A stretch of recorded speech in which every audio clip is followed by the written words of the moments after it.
जरदारी साहब वजारत उज़्मा के लिए इतनी आसानी से नून लीग को स्पेस दे देंगे? नहीं, देनी तो नहीं चाहिए। अगर आप भी जरदारी साहब की जगह हो तो देनी तो नहीं चाहिए। ये तो हर जमात का हक है। लेकिन फिर वही बात आ जाएगी। लेकिन फर्क आपको पता है, लेकिन अगर कहीं से फरमाइश आ गई तो फिर खुल के बताया ना रज़ी साहब, वरना फिर केस खुल जाते हैं। हाँ, अब कहाँ मेरा मतलब है, अब तो पुराने हो गए। सब कुछ हो जाता है। आपको याद है आखिरी ऐसे केसेस से याद आया, आज 12 केसेस में जमानत मिली है बानी पीटीआई को। हाँ जी, हाँ, तो अब ये इसका मतलब है कि मेरा भी 12 तारीख को लगा हुआ है, हवा बदल रही है। मेरे खिलाफ इनकी पीटीआई की तरफ से करवाया गया केस भी 12 को ही लगा हुआ है। अच्छा, वैसे ये आप थोड़ा सा ऑन लाइटर नोट, ये आपके खिलाफ भी तो पीटीआई गवर्नमेंट में हुआ था, उसके हाँ जी, टेन्योर में हुआ 3 हुए थे, हथकड़ियां भी लगाई गई। अल्हम्दुलिल्लाह। आप क्या, आपने तो शेर रशीद वाली स्टेटमेंट दे दी है। नहीं अल्हम्दुलिल्लाह के मैं हथकड़ी मेरा जेवर, नहीं, लाहौर जेल मेरा वाला। वैसे उनको भी मिल गया, उनको तो खैर जमानत भी मिलने इलेक्शन के बाद मिली ना, हाँ। इलेक्शन के बाद रिहाई मिली।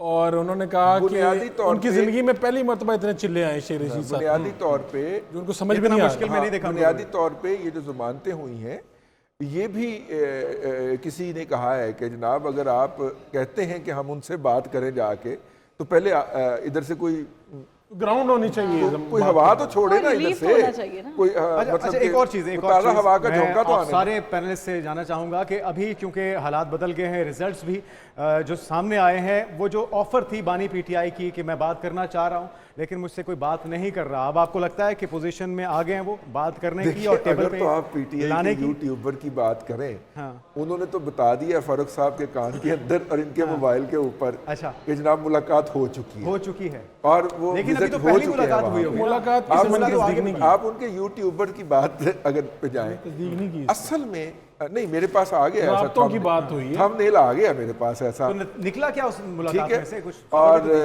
जिसमें से वो निकालते वही हैं कि वो छोड़े, वो बात थी इतनी नामकबूल दोहराई जानी चाहिए। ठीक है, मैं ये समझता हूँ कि अभी तक की जो इतलात है उसके दौरान किसी साइड से कम अज कम जेल में बैठे हुए साहब की तो नहीं है। मेरे पास जो इतला है, फारूक साहब आपकी तवज्जो चाह रहा, मेरे पास जो इतला है वो ये है कि सिलसिला जुल्बानी के लिए बैरिस्टर गौहर साहब इस्तेमाल किए जाएंगे। अच्छा, उनके जरिए पार्टी लीड कर रहे हैं ना, और लेकिन उनकी स्ट्रेटजी भी काफी मौसर दिखाई दे रही है। फाइनल अप्रूवर तो उन्होंने ही देनी है ना। हाँ, उनको कहा जाएगा कि आप जाके इस बात के ऊपर कायल करें, ठीक है।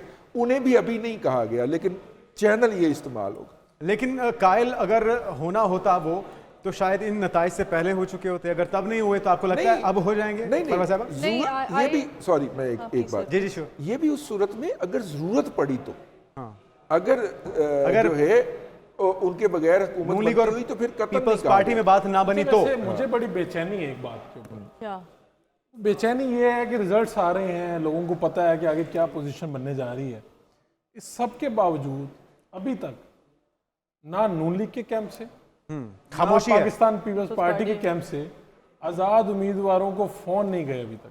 नहीं, साहब तो कह रहे हैं कि उनसे राब्ता हो चुका है कि नहीं, उन्होंने तो क्लेम किया 72 घंटों में ज्वाइन, तो उन्होंने क्लेम किया ना, 48 घंटे रह गए सर, क्लेम किया ना।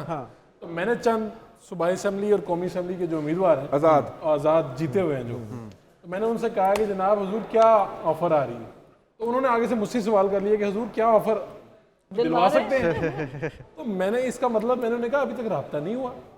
ये मैं यानी कि आपके पास ऑप्शन है पुल का किरदार अदा करने की। कल लेट नाइट की बात भी बता रहा हूँ और आज सुबह में भी, यानी अभी तक मैं ये बात है, इसका मतलब है कोई गो एड है जो नहीं मिल रहा कहीं से, यानी वो मिलेगा फिर शायद ये एक दो दिन में सेटल हो जाएगा। ये तो बात कंफर्म है कि जो आजाद हैं या जबरदस्ती के किए गए आजाद, जबरदस्ती वाले